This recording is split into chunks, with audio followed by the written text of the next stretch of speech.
So, hi everyone. Really nice to have you here, Alyssa. Thank you so much for being here, for giving your time to us, to share with us your story on ABA, on the autism field. So really welcome and thank you. Yes, thank you for having me on. I'm excited. Yeah, me too. So let's tell everyone. So what is your what do you do? Like, uh, tell us since your bachelor's degree, what did you do as a bachelor? How you end up in the ABA field? Oh my goodness.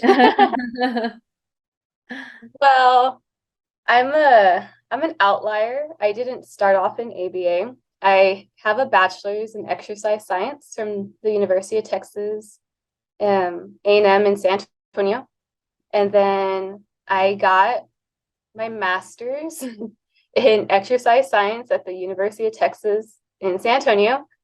At that same time as I was getting my master's in exercise science, I was also working as a paraprofessional or an instructional assistant in a school here in San Antonio. It's a Title I school.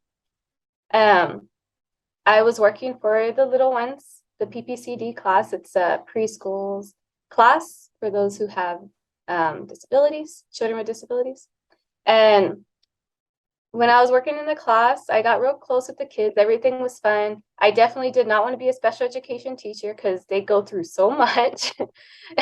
They go through so much. But I realized I really like the field, working with them and helping them learn.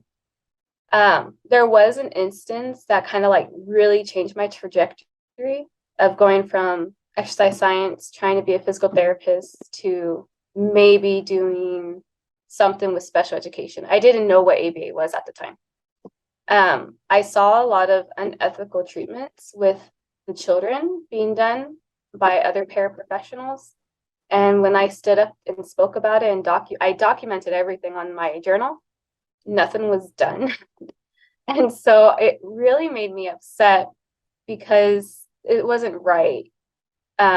I always tell this story with people that I meet, but one of the events that I remember still clearly is we were in the cafeteria and the other paraprofessional was trying to show us that this child who only spoke Mandarin and is non-speaking was so smitten with her, was so like about her. And so she put him in this big trash can, like the big trash cans where you put other trash in, Uh-huh. and walked away from him. And while she walked away, he's bloody murdered, crying and screaming. And she's over here like, see, he loves me so much, like all this stuff. Only me, it's only me type of thing. And yeah, that was the last time. I couldn't work there no more. I couldn't understand why they thought that that was appropriate. And all I was thinking about is how this child who does not speak English is feeling at the moment, is going through so much trauma. Like that's gonna come back later. So I went home, looked on my computer. I'm at the University of Texas San Antonio, so I was looking at to see what other programs they had that I could like kind of add on to my master's that I was doing. And I saw an applied behavior analysis certificate, and I decided to email the head chair, the professor, who is Dr. Neely, the University of Texas San Antonio. And she interviewed me and she took me in. So I was taking ABA courses through a certificate, but also my exercise science. So two separate things. I have two masters, but that's only because my amazing professor, she decided to make her own master's program. And so all of my certificate courses transferred to her master's program. Oh, okay, I get. I graduated with the exercise science one in 2018. Wait, 2017. And then the behavior one in 2018, at the end of 2018. So I have two, but it was kind of an interesting situation.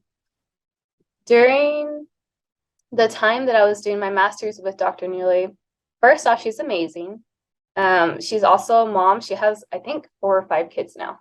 I don't know how she does it with her research, with like running a program, with doing a lot of outreach with the community. I do not know how she does it. But I never had that type of role model in my life. And to see a woman do all these things was so important to me. So she took me under her wing. I did a lot of research with her. I was able to present at like ABA, at Texaba here in Texas.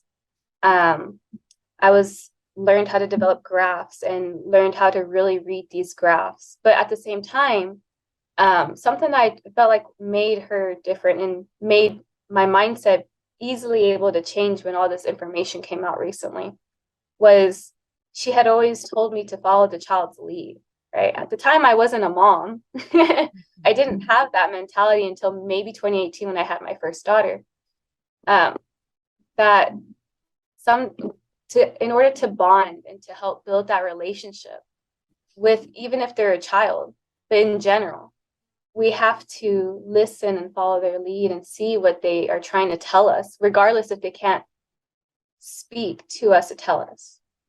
So I learned a lot from her. I really enjoyed doing research. And so I graduated and I became a BCBA. I took my exam. I passed. I was already working at companies here, so I just moved up when I passed. Most of my clients, I didn't work with children. I worked with adults. Wow. Here in. I prefer working with adults, especially now having 2 kids of my own. Maybe it'll change later when the children get older and I become, like older, like, oh, I miss children. But I really enjoy working with adults with disabilities, all different types, all different occurring diagnoses. I always felt like I connected with them a little bit. But at the same time, I think what really kind of made me go towards that was the fact that not many people work with adults. And so I was able to get firsthand experience of how sad the system is, especially here in Texas. Like you said in the beginning, every state has their own system. Well, here in Texas, our system, especially when it comes to those with disabilities who are adults, it's very, very hard to go around. We have different insurances, we have scholarships, opportunities, and then government funding. So it's like you have to be able to learn all that. I didn't get taught that at all in my master's program, how to deal with all this. So I had to learn about it myself. So as I was working, I started noticing all these systemic issues. San Antonio is mainly Latina based. I worked a lot with marginalized communities, so not just Latina, but like also the Black community, Asian community, South Asian specifically communities. And I realized the education is not there. I don't know where the disconnect is. I assume it's probably between the doctor and us, like somewhere in there. Someone's not telling these families or pointing them to the right direction of what they can obtain with these diagnoses, like what their different therapies are out there, what fundings are out there, what resources are out there. I think it should be given by the doctor, but I don't know. Who knows? I'm venting now. So I worked specifically with the Latina community, majority outside of San Antonio and little rural towns, which makes it even harder because now they don't have access to good internet. The education is very different in rural towns versus cities. And then they're also Latino, Latina. It made me very disappointed to see that my community wasn't getting anything. Like, especially here where it's majority as us, you would think that we would be the ones to understand, but it wasn't being done. So I decided to apply for a PhD program. This was during COVID. Maybe I was bored during COVID. I don't know. But I applied for the PhD program only at the University of Texas at Austin because they had an equity diversity concentration, and I wanted to focus on culturally responsive therapies. And a little different now, but it's changed a little bit as I've gone through my program. But at the time, it was only culturally responsive therapies. Like, we need to be better in our bedside manner. Everybody needs to understand how to have humility with different cultures and have these awarenesses of your own biases. When you go into people's homes, especially, that's their home. So I got into the program, and I had to quit my job because I tried for the first semester and I could not do it, especially with 2 kids now and driving to Austin. And I couldn't do it no more. So I had to quit my job. And when I quit, I was sadly the last BCBA to be out there in the rural towns because not many people are going to drive an hour with little money to go give services. So I got some really sweet messages from those in my community, and I keep them on my wall without, make sure that to cross out their names. It's like, it helps me to keep going because there's people counting on us,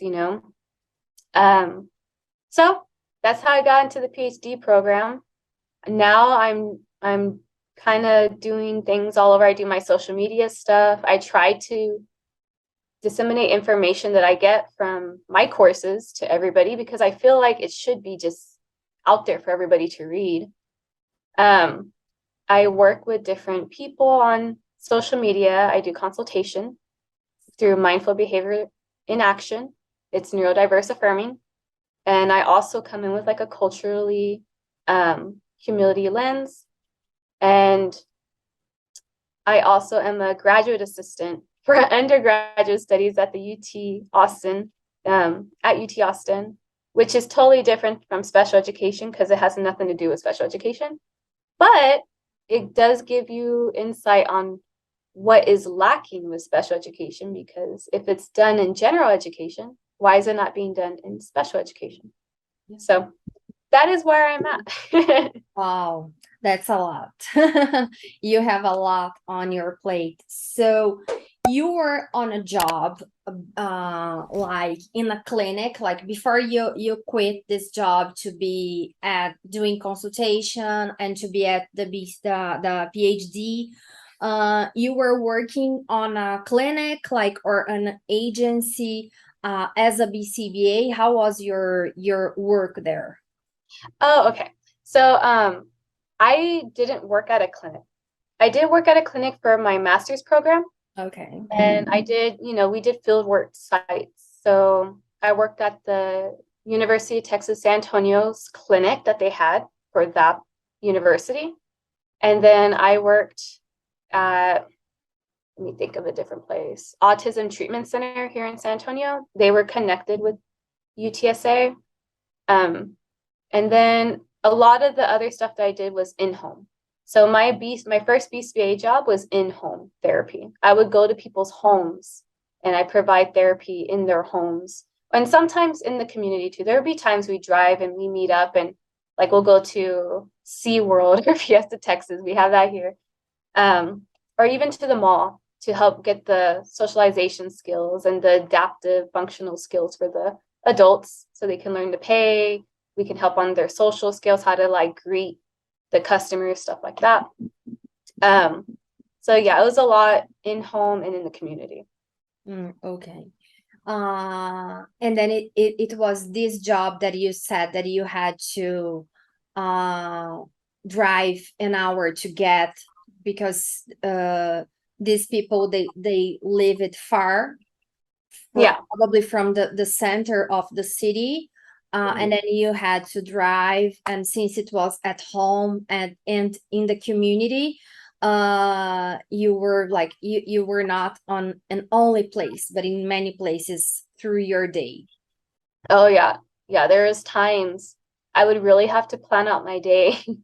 So I would have my parents watch my kids. I had both the babies. My parents would watch the girls, which I love my parents. So grateful for them. And then I would plan out, okay, I have all these clients that live in this area. How many can I see in one day? Because it's going to take me an hour to get there, and then maybe an hour or more getting back, because now you have traffic trying to get back into San Antonio. So I saw elderly patients in the nursing homes, and I did ABA therapy with them. So my first morning would be going to the nursing homes and providing ABA therapy there. And then I would go to the school. And if some of the schools would let me in, schools are not always liking BCBAs to go into the schools for some reason, I don't know. But the ones that did let me in, I would go see the clients in the classroom.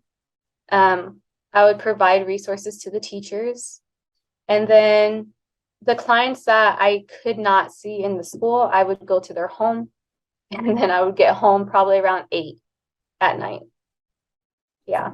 So I would try really hard to squeeze as much as I could into a day. But I had to go out to like Petite, Pleasanton, Charlotte area twice a week just to get my clients in, because they don't have services out there.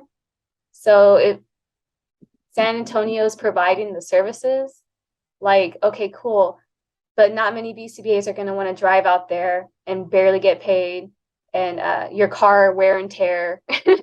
Yeah, you won't be paid more because you have to drive an hour or more. So usually people would prefer nearest location. Yeah, I yeah. Yeah. But I really enjoyed it.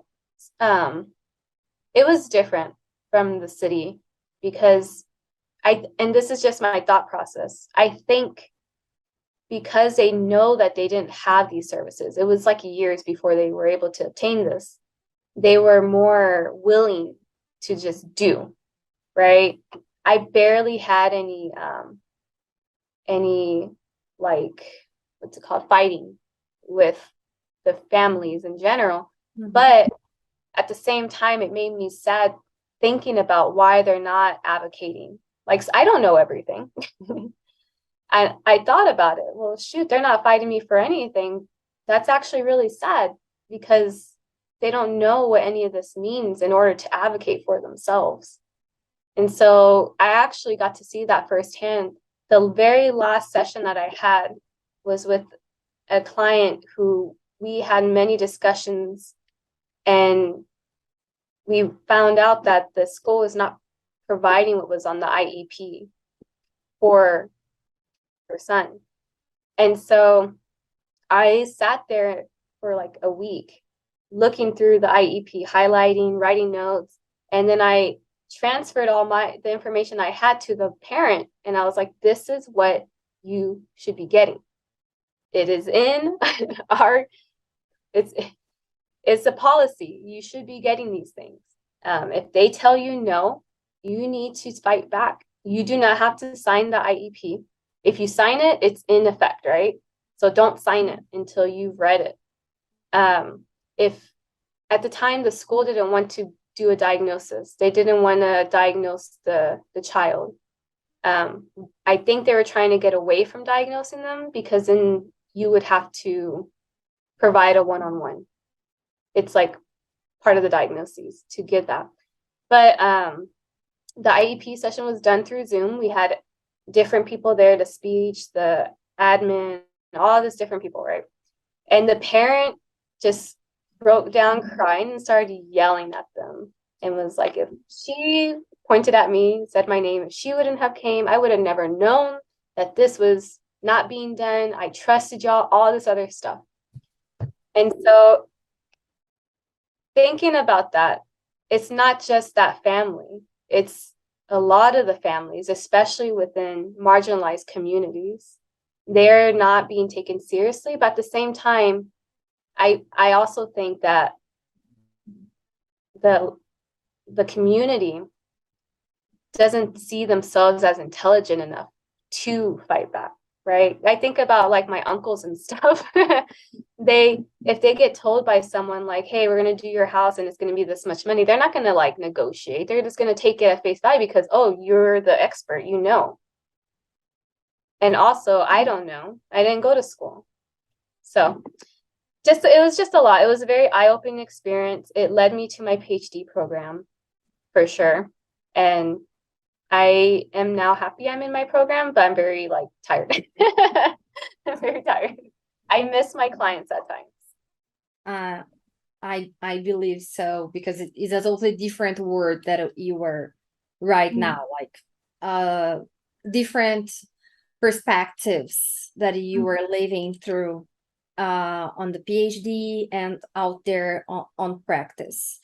And you told me that you worked on a nursing home, and I got really curious because here we have a class that it's behavioral gerontology, so applied behavior analysis for the elderly population, and that is something that at least here is not so explored. So we are still fighting on people to know that ABA is not a method, it is not a methodology, that it's a science, and then we can do lots of things with the science. So tell us a little of what was part of your job. So you arrived there, you saw like on one-to-one basis. I think that it's good to show people different applications of the science. Okay, so I guess I'll split this up into three. I'll split it up from my elderly to the adolescents, or the older kids to adolescents, and then adults. Because I would go into the sessions differently depending on the age, as well as the culture too. In the nursing homes, usually I would walk in, after I've already established myself of who I am, so that the nursing home can know. I would walk in. Because I was in the rural community at the nursing homes, most of my clients that were in the nursing home, I would see within as many sessions as I can for that time period. I would talk to the nurses first, to not just figure out how everything's been going, but to also keep establishing rapport, right? I want them to, if I needed something or if I need to train them, I want them to trust me. So we would have little conversations about how they've been, what events are coming up in Poteet, Pleasanton area, what their weekend looks like. Oh, that's amazing. That's awesome. Cool. How is so-and-so doing? And so after the little conversation, I'd ask about how the clients are doing, prepare myself. Most of my elderly clients had dementia. So I had also would make sure to build relationships with the recreational therapists. I don't know, do y'all have recreational therapists in Brazil? Well, with this name, no, but probably we have someone. What was part of their job? They would like schedule activities throughout the day at the nursing home to keep them busy. Okay, maybe here would be more like a coordinator at the nursery home, something like that. Yeah. Okay, cool. So I would go to the recreational therapist. I would see how so-and-so did during the activities. Were they socializing? Are they a little bit more distant? Because if they're distant, I need to take into account that distance when I go see them. Something might be up. Maybe they are in more of their diagnoses than usual, right? I don't want to scare them. Like, who is this person coming to see me? So after that, I would go to the room. I would knock, try to make it to where they can either see or hear me, tap them on the shoulder lightly, and then scooch back so that way we have space. Most of my clients were very warm. So it's really hard to explain. There's so many different people involved, but I would do my ABA stuff wherever the client felt comfortable, which I would bring like crossword puzzles, and I would utilize like a lot of positive reinforcement, behavior specific praise, differential reinforcement. If it was more of like a socializing goal, then we would go out and walk around, get movement, and then try to say hi to different people in the nursing home. And then also try to talk with them just to keep their memory going. Like, what's your name? How old are you? Where are you from? Stuff like that. All of these are very important for repetition in order to keep their brain going. If anything came up that was concerning, or if the client asked a question in regards to their family, I would bring it up with the social worker. Because a lot of the clients I had, their families put them in the nursing home, but haven't gone and seen them in a very, very long time. Sad. It's really sad. So then I would bring it to the social worker, and I would ask and see what information I can get, so that way I can transfer it to my client either as nicely as I could. Let's say that. For the clients in the nursing homes that were a little bit more mischievous, they would have more behaviors. I had a client that was in the wheelchair that would like run over people in their wheelchair. I would always try so hard not to laugh. That was my issue. I'm over here like trying not to crack up. Don't show anything. Robot face, something, I don't know. But what I really enjoyed is I get to work with my community, right? So I know that they're just gonna be funny. I go over there and like, ¿qué pasó, güey? Like, really? Come on. Like, you're doing this again. And they had their name for me. They call me Chaparita, stuff like that. But just those little things help to develop that relationship and make the environment more warm than what they're used to. And so my main thing was to just make something from that session that they could go back and remember with.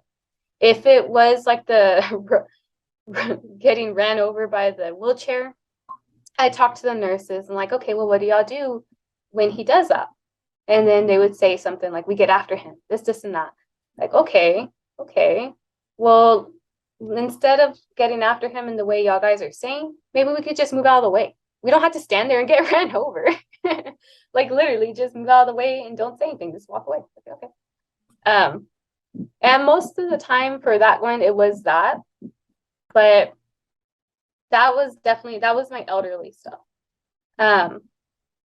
The only other thing that I can think of that was maybe different from that in those scenarios was I had a client who would not eat and they were very underweight.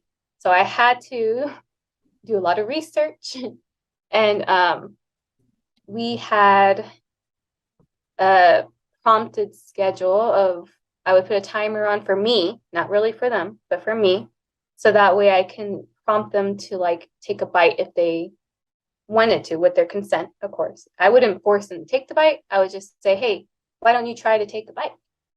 And then whatever they decided, right? I can't force them to do anything. But the nurses, they can do their own thing with the Pediasure and stuff like that. But at least it would help to remind them that, oh yeah, this is an option. I can get the bite to be taken. But yeah, so that was my elderly clients. It's different. It's a lot different than the ABA that you would do with an adolescent or adult, because we have to take into account their age. You have to take into account where they're living. You have to take into account the medicine. You have to take into account the multiple diagnoses, because now it might not even be the autism or the intellectual disability or the schizophrenia. Now they have dementia, Alzheimer's. They also have high blood pressure and diabetes. So all these things correlate with each other. If they have a high blood pressure, they might be a little bit more angry, or they might be a little bit more irritable because something is going on within their body that we cannot help with. So that would be for that. my adolescent clients, most of the time it was a lot more social skills. I would always use different books to help with this. I made sure all my clients knew how to advocate for themselves. So any type of social skills goal in the behavior plan, I put it's important to learn to advocate for oneself. We would also do a lot of acceptance and commitment therapy because a lot of my clients are going through stuff at adolescence and they need help to cope with all the hormonal changes and all of the stuff that they're going through within their families. So a lot of mindfulness, a lot of diffusion. And then we would also have, if the family and them wanted to do communication, we would have the functional communication training with the differential reinforcement of alternative behavior, and we would gear it towards that individual. And I say we because I worked a lot with the teachers, right? I can't be there all the time. And most of the clients that I had for adolescents in the rural community, the teachers, they don't get the same type of trainings that they do in San Antonio. So while in San Antonio, they're doing positive behavior support training, in the rural communities, they're just going with it. They're just there. So I made a lot of handouts and a lot of emails. I was constantly I felt like I was on call just so I could talk to the teachers and express like, hey, if they do this, it's nothing against you. They're not like doing it because they hate you. They're doing it because something else is going on. Let's figure this out together. What happened beforehand? So I definitely a lot of consultation with the teachers. But with the clients, when it was more one-on-one, we would learn all these advocacy skills, learn about what they like, dislike, so that way they can tell people that these are what I like, dislike in their communication style they prefer. And then also, if I had the time, I would train the caregivers because I can't be there. So it really, depending what day I would go, would depend, am I going to focus mainly on with the caregivers, or am I going to focus with the client and the teacher? Most of the time, it was me with the caregivers and teaching that. And the other times, it was the teacher and then little bits of the client. But yeah, so the same thing would go for the adults. Granted, if they gave me permission, I would drive around with the adults. I would take them to different places. Let's go. You want to go to GameStop? Let's go to GameStop and practice our social skills. Let's see if you can ask them what games you want, like stuff like that. Let's see if you can be patient. A lot of my clients, they weren't patient. So let's wait. Let's talk about this together, why we need to wait, why these rules are important in our society. But that's all to say, it's important for me to note that I was working in marginalized communities, and a lot of them only had like government funding. And so there were times I had to make decisions on where I was going to use the hours that we got, because if I'm given 13 hours for 6 months, that's not a lot. I need to figure out where this is most important, which most of the time is training the caregivers. So that is why I say it's different. I didn't have the one-on-one as much as the clinics do with their clients, with them specifically, but I would get a lot of caregiver time. So I'm learning about their story. I'm learning about their day. I'm learning about potential past traumas that could have gone and generalized through their family household. I'm learning about how they're viewing behaviors and how I can change it culturally based off what they already know to what I know, right? I don't ever, and maybe it's because I'm a parent. I would hate for someone to come in and be like, oh no, you're doing this wrong. Like, ma'am, here, I'm going to step in real quick. Like, no, fuck off. Like, no, get away from me. This is my child. I've been with them since birth, right? Like, we have this bond. I don't know. Yeah. But I always try to make sure to take time to listen without speaking, just listen, learn. And then when it's my time to speak, I would make sure that I'm speaking towards them. Now, if it's with the Latino community, I feel like it was a little easier, right? I had experiences myself that we could relate on. But when it was with like the Black community, I am not Black. They experience something totally different. I would do more listening, and then I would ask more open-ended questions.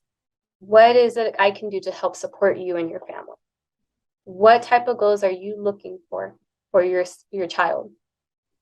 What type of goals do you think your child is looking for themselves? I've always asked those too, because I'm always curious, like how it's going to change.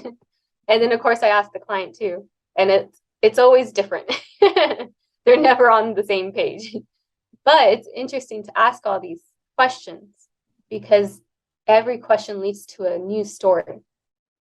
So that's usually how I would go about sessions for that.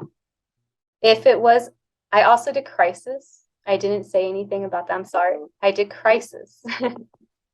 Crisis here in San Antonio. There's not many places in Texas that have crisis services. San Antonio has its own crisis service through ACOG, and that's AACOG. You can Google and it like pops up with the whole name. Okay. And those clients, I would get 72 hours to go in and de-escalate as much as I could and educate as much as I could before the hours are up. So with those clients, it would be me and maybe 2 other RBTs. And I would go in first and I would do my assessment. I would check on their parents' self-care in general. And then I would just watch the RBT and the caregiver with the client. I would just jot down, try to pretend I'm there, not there. I would get out of the way when needed. I would jump in when needed. Once I got the full amount that I could within one small session, I would have to develop a behavior plan real fast because that's what they want, sadly. And from that behavior plan, we would go in and we would attempt to change behaviors, because most of the time these behaviors are aggression, property destruction, self-injurious behaviors, occasionally some manic episodes that we would have to then go to the hospital for. But getting someone to a hospital in a manic episode is always tough.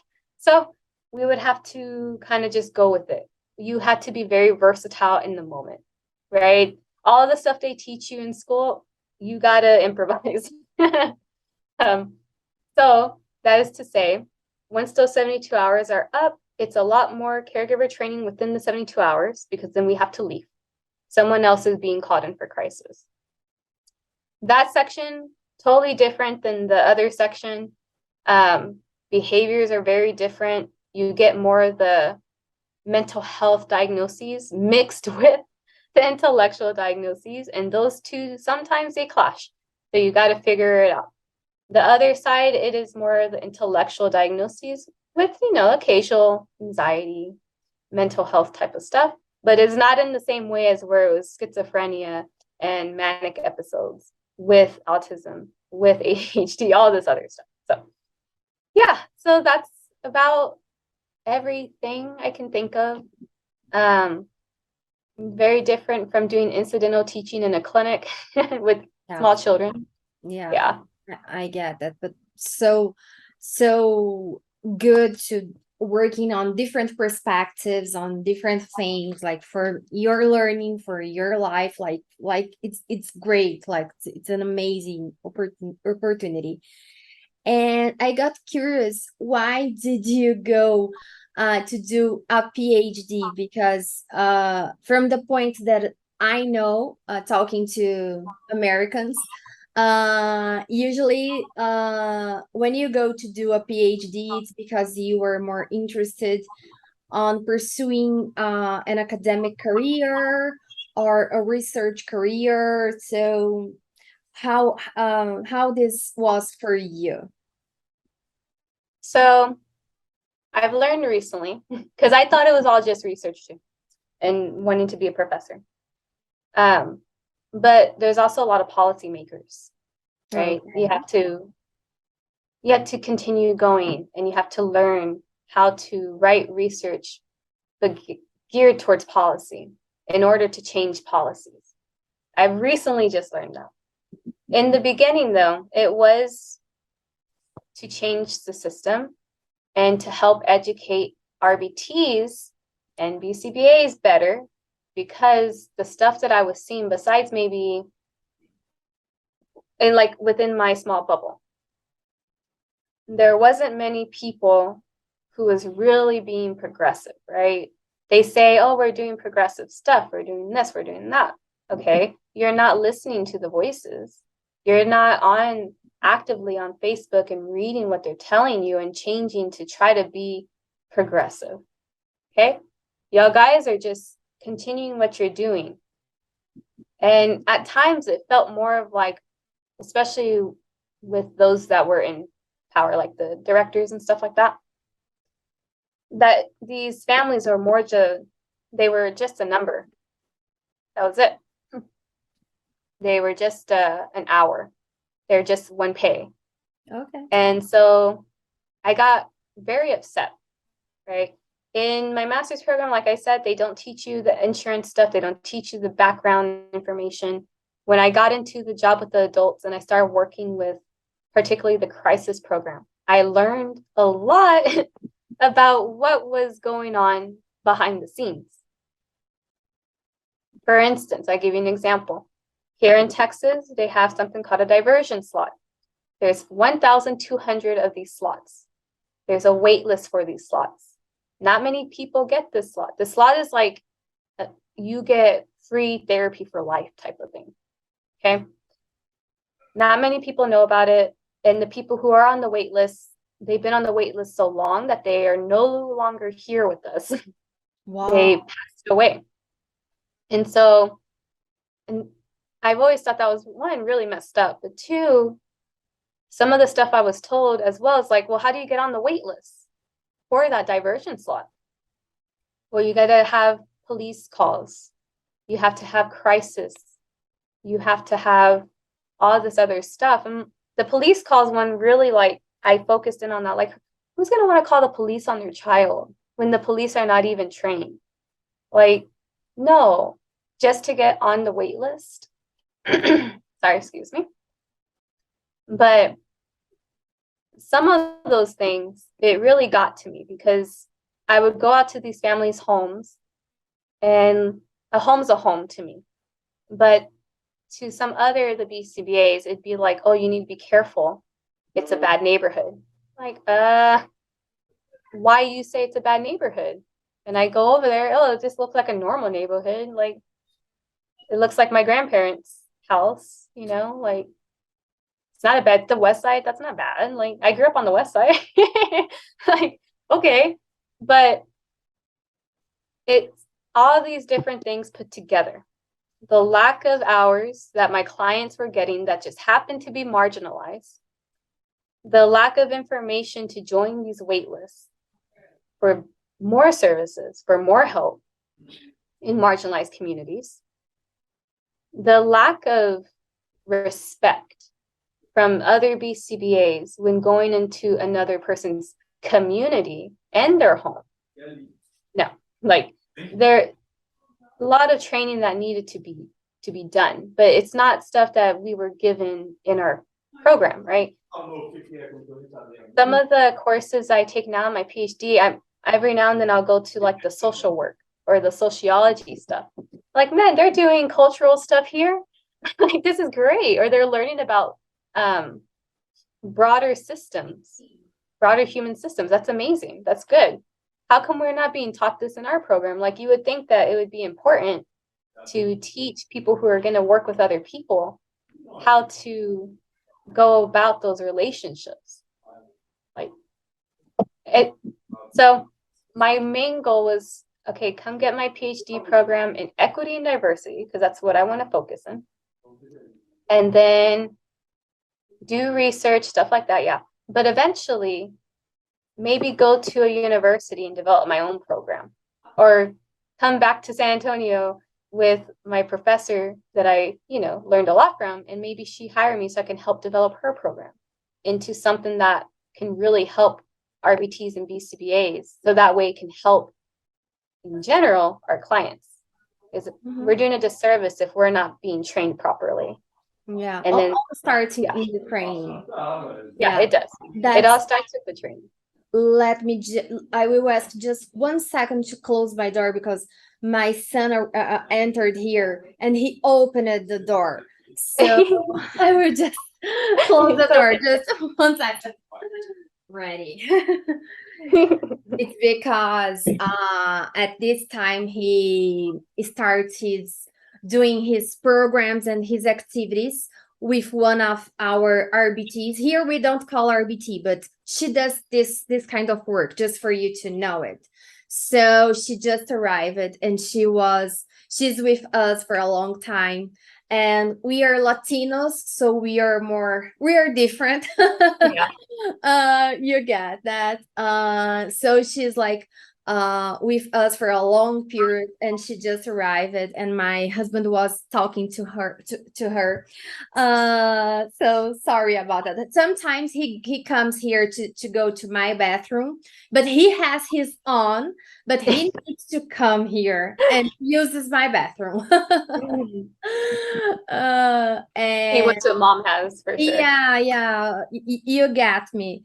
And you were saying something that I think that it's a really good thing to talk about, that it's like what is it for the ones who doesn't understand a progressive ABA that we hear about, progressive ABA, compassionate ABA. We are hearing different terms. I don't know. I am hearing this for maybe the last 2 years. I don't know but for me, it is. So what could you share your thoughts on that for the ones who doesn't know what it is, who are lost on these terms? So what could you share with us? So I think back in 2018, when I first started getting into the social media, like, oh my gosh, I'm hurting people, like the autistic community hates me, stuff like that. I know that the term was progressive, right? Oh, we're going to start doing progressive ABA. But then some BCBAs that are not very well liked within the autism community specifically, and some of the BCBA community here, they took that term and it got associated wrong. So I know the new term now that people go to is compassionate therapy, compassionate BCBA. For me, compassionate is just being able to provide respect, right? Well, how do we provide respect to families? Okay, if I'm going into a Black family's home, okay, they experience a lot of different things, so they might tell me a lot of different things. Okay, I don't know. I should go in knowing that I'm not going to know what they go through, and I cannot relate. So I should go in knowing that I do not know and I cannot relate. So what can I do in that situation? I can listen. Actively listen. So that's like one part of compassionate for me. The next part is I need to be able to understand, and I think it's easier for me because I'm a parent, so it'll be easier for you too. I need to be able to understand that these parents go through so much. Okay, they go through so much, right? They come home and it's still there. Like everything is there. The child has autism, so things are a little different. They go out into the world, and if you're a woman, you get treated differently still. If you are ethnically and racially different, then you get that towards you. It's all the intersections that come into play on top of being a parent, having to raise someone and take care of them, protect them. So going in with that mindset that they are going through a lot. And if I were to come in and put all these different tasks that they have to do, that's just adding more. So that part. And then also taking that compassion to the client. They are also going through a lot. They see the world differently, which is not a bad thing, but the world isn't set up for them. So they're confused, right? I'm neurodivergent, I have ADHD. And so for a long time growing up, I was always felt like I was different. I felt like I wasn't relating to people. I always felt like people were mad at me. Like, what did I do? I'm just a child, a small little girl. And so I could just imagine, I put that into perspective of how it feels for them, right? Like, they're probably feeling something similar. Like, why do we have all these rules? It doesn't make sense. Why can't I just do this? Well, you can't. Society says we have to do this. Why? It's just the way the world works, right? So taking the perspective of everybody, having the respect for them, and then listening to their story, as well as remembering to also be compassionate towards yourself too, right? Because we go in, we listen to everybody's story. It's a lot to have to listen to all the different stuff that all these families go through. And then you go home. So to also be compassionate to yourself too. And then we got our workers. The same thing goes with them. Yeah. And for me, this is so funny because I don't think that we need a term. Like, we don't need to say that we need to be compassionate. For me, it was so clear and so obvious that if you work with people, you need to be compassionate. So we were not supposed to need a term to remind us that we need to be compassionate, or any other term that they will use now or 2 years or 3 years from now. So that's something that it gets on my mind, because especially people who works with neurodiversity population, or like any minority or any people who has who struggles more than others, like, for me, you need to be compassionate, otherwise you would not be in this area. Like, that's the way I think. So I really get surprised, but I get that because of people are not being this kind of person that they were supposed to be, we need to remind them to be compassionate.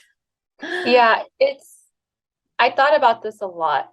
And maybe it's because of the courses I'm taking, but like, a lot of the ABA field was developed by Westernized philosophy, right? Westernized ideals. And I often wonder how it would be if that wasn't the case, because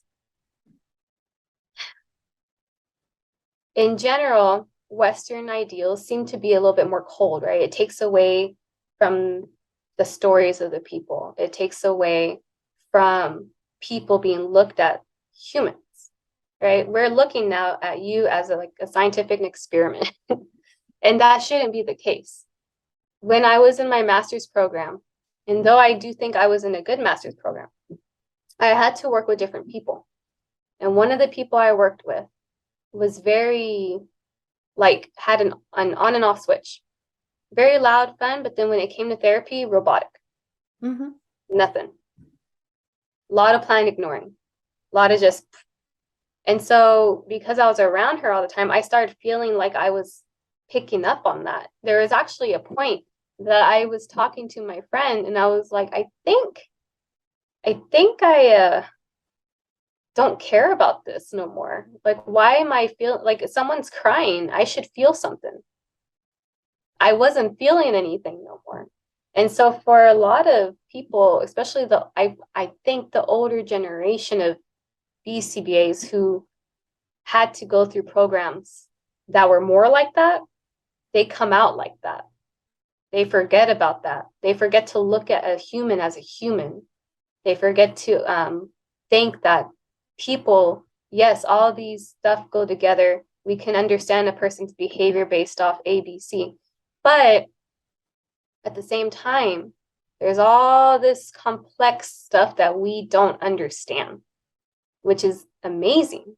But we have to take into account that those complex things, we just cannot put them in this box. Yeah. So I do think that maybe that's why compassion had to be put in, is because sadly, it was already taught to us to get that away in order to view it more scientifically. Mm-hmm. But now we're going back and saying, hey, that's actually wrong. If we do that, it's trauma. And that's not good. Also, we're people, and people like building relationships. It's part of being human. We build relationships. And so this is actually more beneficial than just being cold. That's just my thought process on that, because of what I've been reading lately. But a lot of the field is based off Westernized ideals.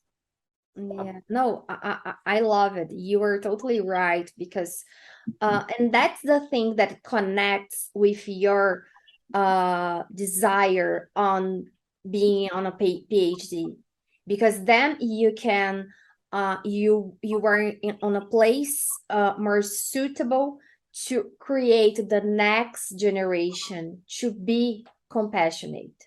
Mm-hmm. And maybe from some time from now, we won't need to say it anymore, because everybody will be at the same page. Mm-hmm. But we are far from this, because we still have the old generation for teaching professionals. Mm-hmm. And then many of them were on this kind of programs. So we still like, and people have their own bias and their own interests. So maybe they will defend something because they have some advantage from this. So we are on a long way on educating people. I totally get it. So it all connects what you said on creating Mm-hmm. courses, teaching other professionals. So it makes like total sense. And this is why you thought that knowing about ACT, acceptance, commitment, therapy, or training was a good fit from what you were experiencing, seeing the needs for the practice, that this would be a good tool, a good addition, like for your toolbox as Yeah. therapist, as a professional. Yeah. ACT, when I first came in, like understanding acceptance commitment therapy, it was around 2019, after I read online about how a whole community hates me as a BCBA.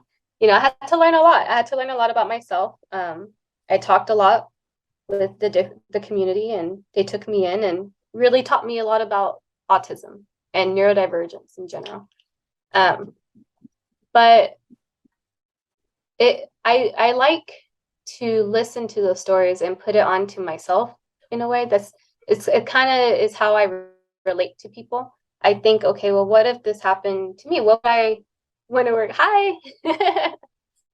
Yeah, he came here to bring me something. He wants to buy an invisibility cape from Harry Potter. Oh, that's pretty cool. Yeah, I don't know what is this. So I have an mamãe tá numa reunião. So I have the other one. I will show you him. Oh, let me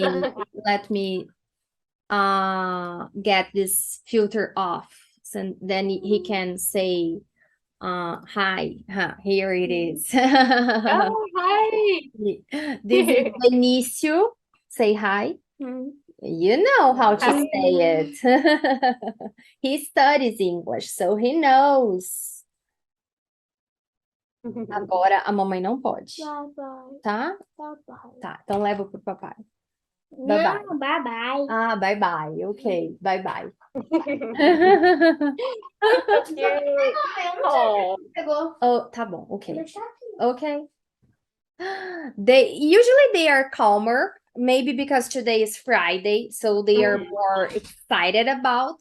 Usually they are doing their things, but today they are really excited and bringing lots of things happening. So Yeah. sorry about that. Oh, it's okay. They're super cute. I always like to see people's kids and like see what the details are between y'all. He looks so much like you. Super beautiful. Oh, thank you. So you were telling how ACT entered in your life, and you were telling that it was when people were saying how the BCBAs were bad people, and the autism community manifesting maybe was like Yes. around. Okay. So around this time, I got a mentor. Her name is Jo Ramirez. She lives in California, so not here, but she really helped me understand why this was like such a big deal. Because for a while there, I couldn't understand, like, well, what's wrong with behavior-specific praise? You're literally just praising someone, like giving compliments. And so she had to explain, like, it's about the intention behind it, right? You can go in with good intentions and bad intentions. And if you go in with an intention of trying to pretty much get someone on your side, so then you can like put all these different tasks on them, it's really not good. And I started thinking about, like, you're right. It's really bad for someone's mental health to be like dealing with pretty much the narcissist, right? That's what they do. They manipulate. So it made me feel like I was a narcissist in the field. Like, wow. But she had told me about contextual behavior science, which is an organization here in the United States. And I think also they do a lot of stuff in CBS, right? Yes, contextual behavior science. They do a lot of stuff in the UN area. But one of the main things from that was, besides RFT, relational frame theory, was acceptance and commitment therapy. And so I really read into it from the resources that they have. They have tons of resources in there. And they had tons of PowerPoints from past presentations. So I learned based off their resources. And then I picked up the book by Mark Dixon. Let me see. My book's right there. Oh. No, I don't got the book with me right now, but I was reading about it, and I'm someone who only knew that she had generalized anxiety at the time. I decided to do it on myself to see, let's see how it works. And it helped me a lot with my anxiety, like a lot. Especially the mindfulness stuff. I use a rock now when I'm in situations that I don't want to be in, on airplanes specifically. Oh my God, yes, I'll use a rock. But also in class when I have to sit for 3 hours and listen to someone lecture, it's a lot. So I'll use a rock and I'd be mindful, and I'll try to get, either I'll fidget with it or I'll try to get my anxiety off of it by focusing on the rock, right? So all these different things started working with me, and it made sense why it would work and why we should use it with the community that we're serving. They also have their own anxiety and their own ways that they go about coping. They need coping skills in general. And if it's not being taught to them, then we're doing a disservice to them, because we're just going in with the, let's change their behavior, without giving them the skills to help themselves change their behavior. So I really like acceptance commitment therapy.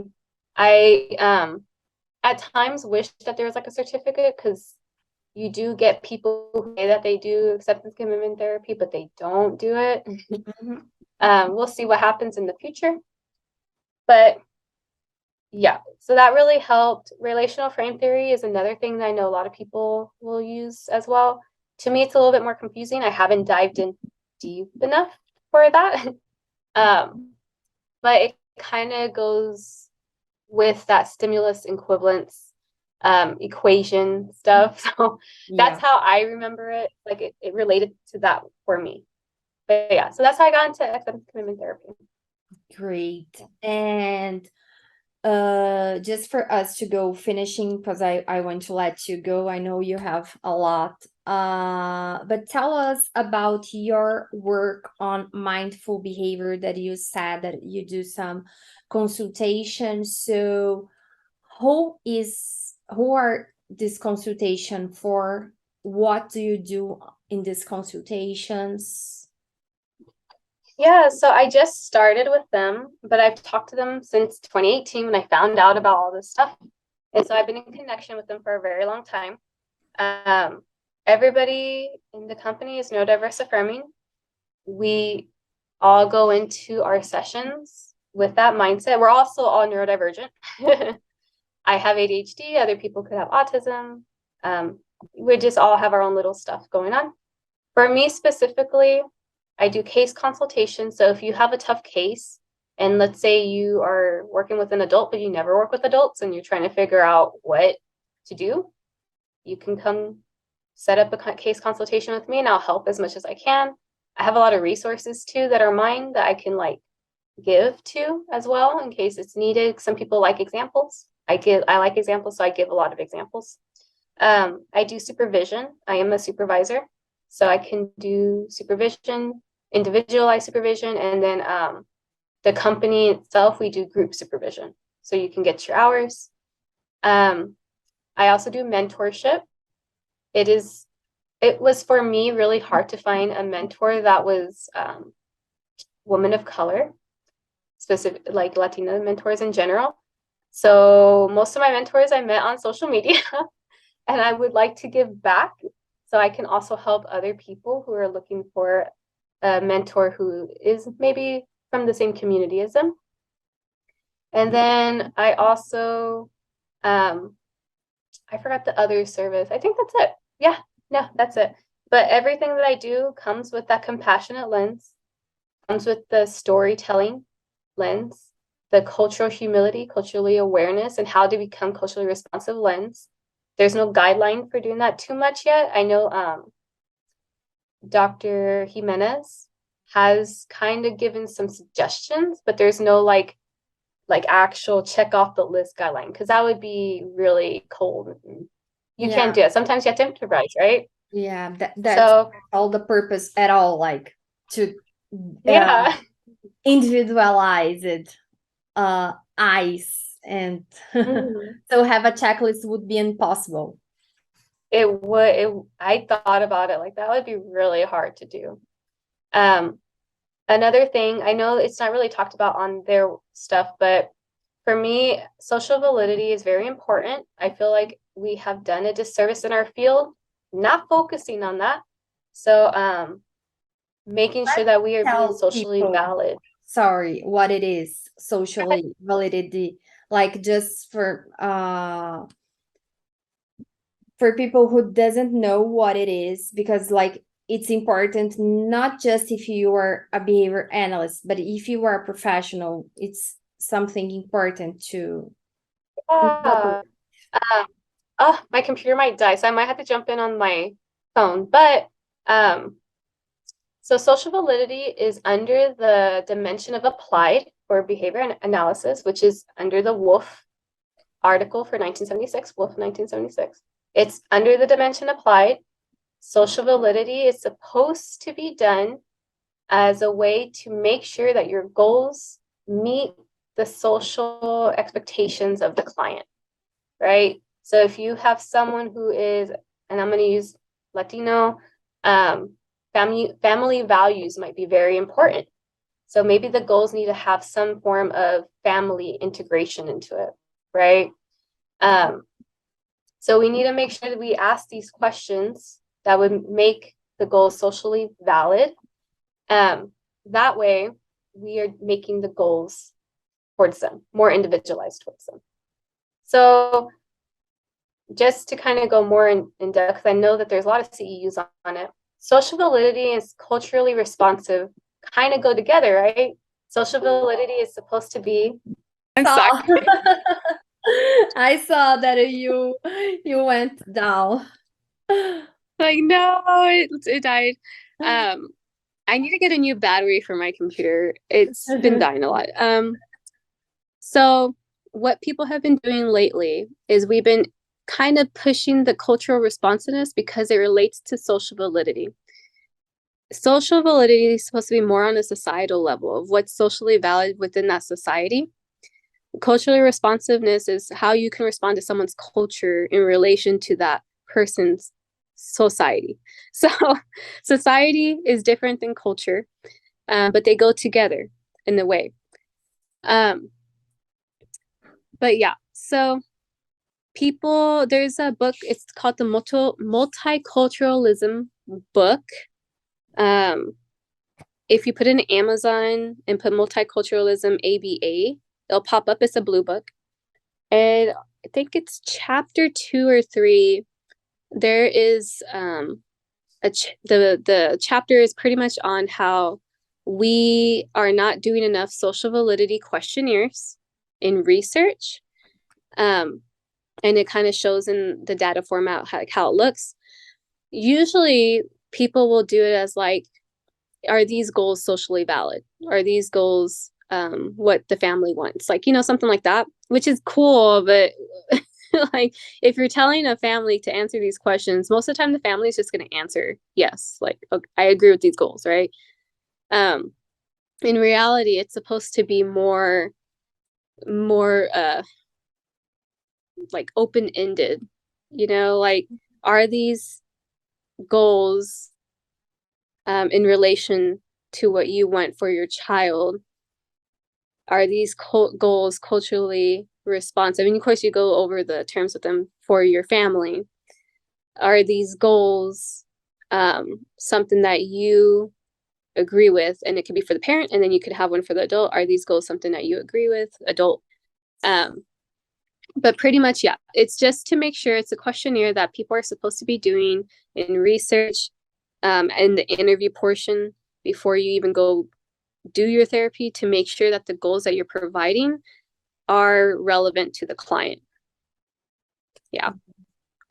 And for you to do this, you need to really know the client, the family, and like, I don't see how you can have social validity without cultural responsiveness, because exactly, it's totally different. Like, since your family, they are Latinos, so you get more, for example, Brazil and how we are, for example, the BACB has a horrible rule that I don't agree as a Latino, as a Brazilian, that you cannot accept gifts from your client.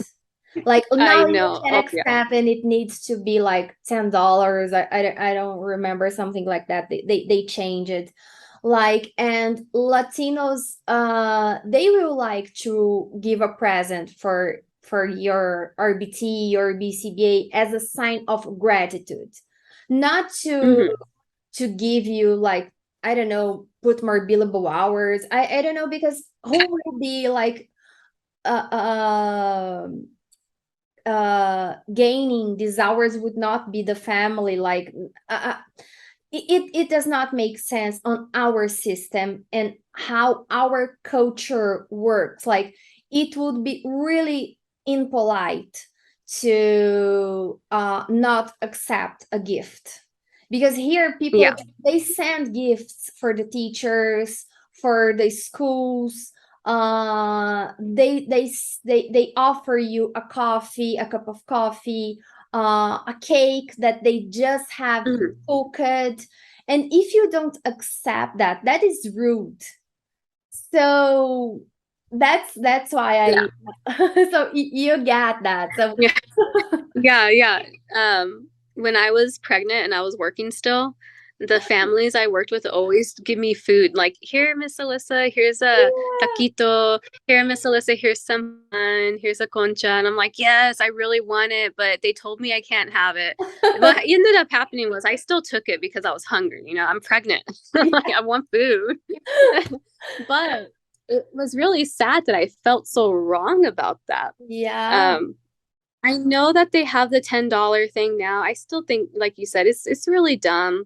I don't get it. Like, even in school, you give your teacher presents, right? Teacher appreciation. Yeah. You get your teacher presents if you're just like happy in general. And it's kind of like it's not ever swaying anybody, right? I never saw it as a sway, true. like, but also it helps you build a relationship too, right? I mean, in my mind, I always thought, and this was for me, I had to buy resources for myself and when I go to my sessions, okay? Those are all kind of like little gifts. If the client decides to keep it, they keep it. I don't care. Like, I got it for my clients. And then if they want to give me a present back, that's great. They don't have to, but it's a form of relationship building, especially if you are from another culture going into another culture's home. So if I'm Latina, I'm going into, I loved it, Filipinos' home, right? They give me lumpia and food. I'm going to take that food because it's a way to not only express gratitude, but it's also like you're trying to understand their culture as well. Food is important in our culture. So I hope that just gets out in general. They have that cultural competency and the biasness in our code of ethics. You can't have that and have a $10 limit. Like, I mean, $10 is good and stuff, but maybe one day it'll just not be there no more, right? Like, I don't know. I know what they're trying to do, but whatever. I think that it does not work, and it gets on the way of the professionals on building relationships with the families. I have I'm sorry, go ahead. That's it, what I was trying to say. I have a question for you because I recently heard that the BACB, like, yes, they regulate here in the United States. But when it comes to international, they don't really regulate. So like the countries regulate their own stuff. Yeah, they try. They try. Okay. They try. Couldn't like Brazil come up with their own code of ethics or like cross that off? yeah, of course. So what happens here is that some Brazilians, we have like in many professions, we have professionals who goes to study abroad. So in medicine, engineering, law. So we have some professionals who went to the United States and did their master's or PhD programs in the United States. And some of them, they did the BCBA when it was when they could. But we also have professionals who did the BCBA living here and doing a master's here in Brazil, and they validate their certificates. So, but what happened? It was that the BACB said that no one who lives outside the US or Canada could do the test anymore.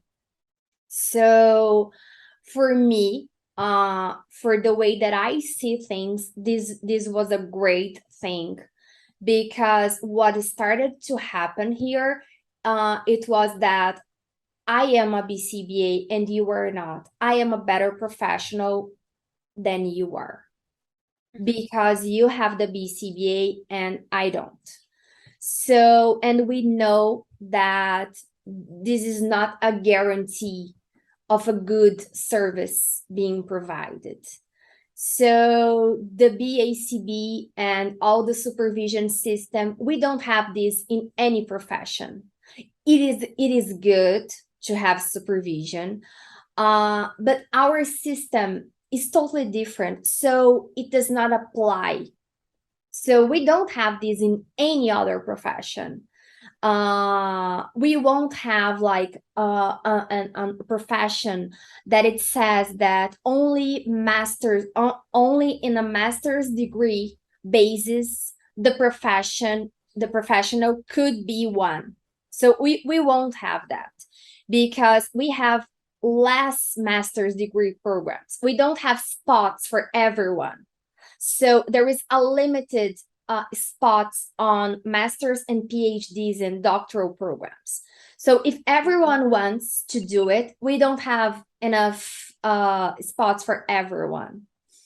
So we don't have scholarships, like, and many other stuffs. And also the training does not fit the practice. It's theory, so it's not practical. So we have all these problems, but here we need to have a law. So right now we have a law that is going on under the Congress on regulating the BACB profession. So once we have that, but this could take years, 10, 20 years, like we don't know when this will happen. So once we have a law regulating this profession, we can have, here we call, it's like a board. So this board will regulate this profession, but this board, it is come with the law, and they have to respect some other laws. So this is good because it's less probable, but it still happens for someone comes with their own interests and give the profession like what they want. And sometimes what they want is not what is better for everyone. So what we have here is now some associations from the US giving a certificate like QBA, I don't know if you know it, and others. But for me, we have a bias problem there. Why?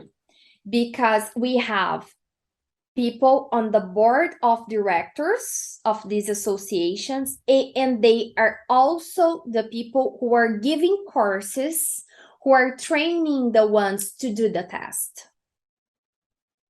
Like, for me, this is not ethical.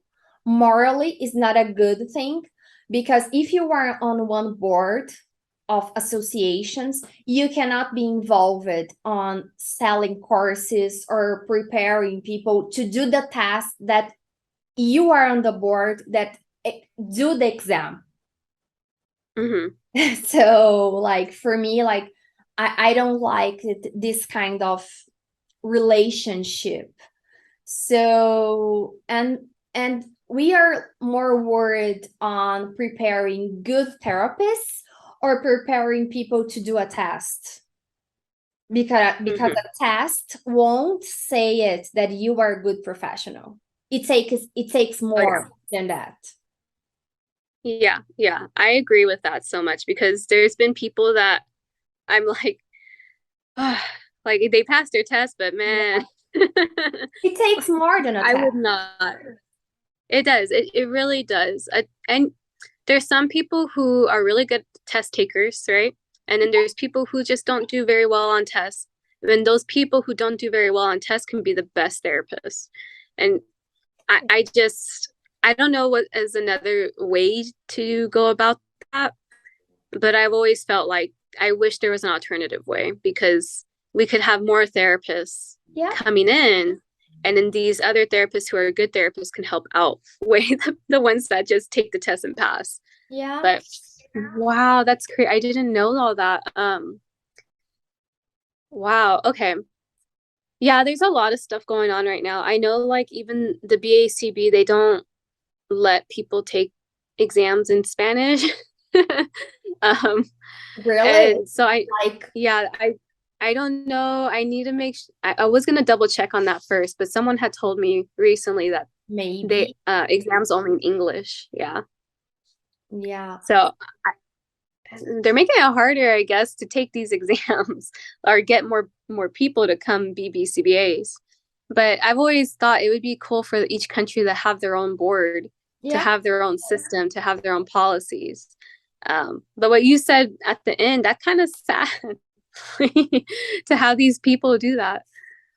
Yeah, and it has this culture that what it comes from the outside, it's better than what comes from the inside our country. Like I really like the United States. I like the culture. I like the places. I say that I am American born in Brazil.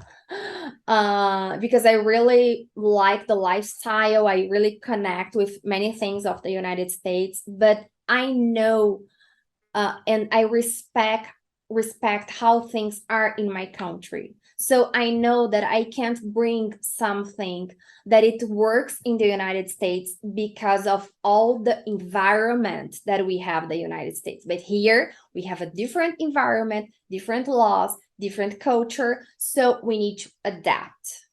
So many people, they don't have like this flexibility. Oh, we need to adapt because it's a different culture.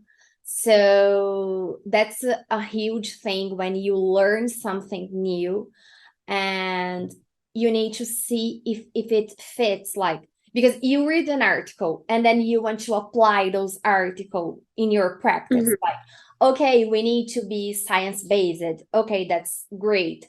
But part of doing evidence-based practice, it is to consider your clients' preferences, the preference of the family. So it all goes to cultural responsiveness and social validity for this individual. Yeah, you're right. Oh man, I did not realize that. I'm gonna have to look into ABA international articles now because I have just been focused on what's been going on here because there's a lot going on here in America right now. You have a lot to politically. Yeah, there's a lot of different stuff, right? We got the compassion, we got the cultural responsiveness, we got the social validity, neurodiversity, assent and consent. There's a lot of different areas. Oh, and then we got non-binary, got LGBTQ, AI plus.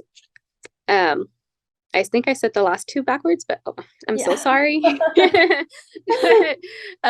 There's a lot of different things going on here that I've just been so focused on these things, but it's important to understand what's going on to the rest of the world too, because like what we do here can change some of that stuff in either good or bad, but then also what's being done there could possibly help us.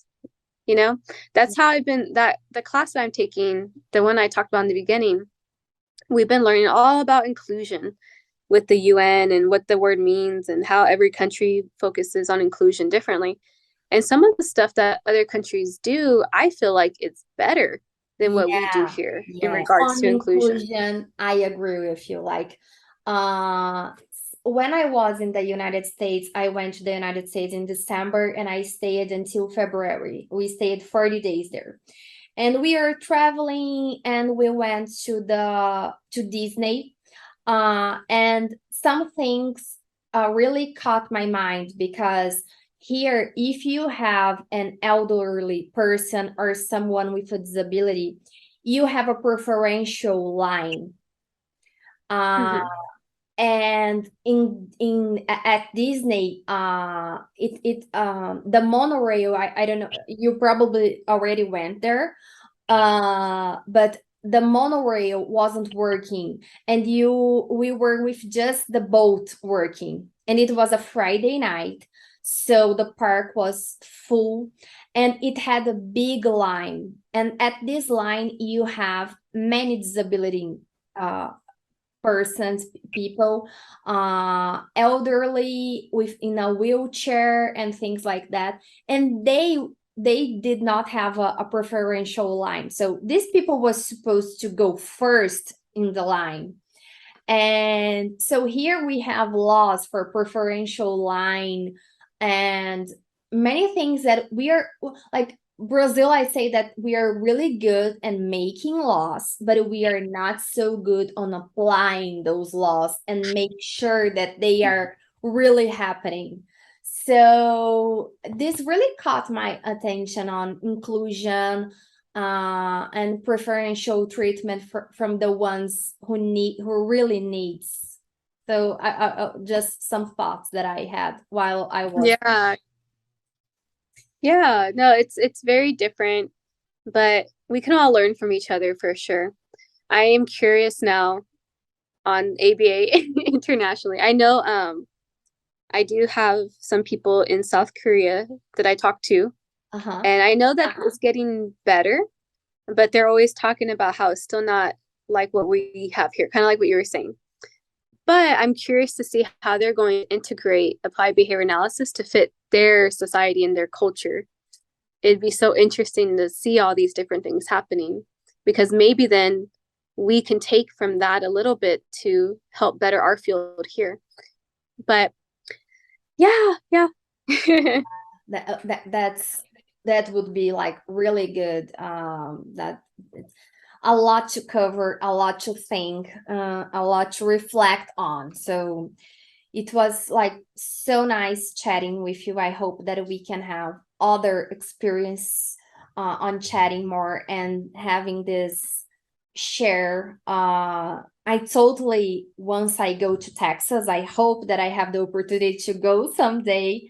I will definitely reach you out. I really like being in the US. Like we have like so much to learn with one another and have this humility on being humble enough to aware this and being able to do this kind of shares. Like it's really, really good. So just I can't thank you enough. Yeah, no, thank you for having me on. I've always liked talking with people and learning about like different cultures and countries. My Instagram is Diary of Alyssa BCBA with underscore. So diary underscore Alyssa underscore BCBA. Oh wait, oops, I forgot the diary underscore of underscore Alyssa underscore BCBA. Don't ask about all the underscores. I was just trying to be different. But if anybody listening wants to just have a conversation, let me know. I like having conversations and conversing, and I got my passport recently, so I'm like super excited to maybe start planning traveling trips. A lot of my friends in my university are from Taiwan and China, so I was like, I'm gonna take this opportunity and go, right? Definitely. Yeah, we learned so much on these trips. Like it's so good to see different perspectives because it changes our own perspectives. So I hope we can chat more. I will put the link of your Instagram and all the content that you share, that it's so valid on the notes of the YouTube video and the Instagram and everything. I will put the link. And many thank you, and I hope talk to you soon.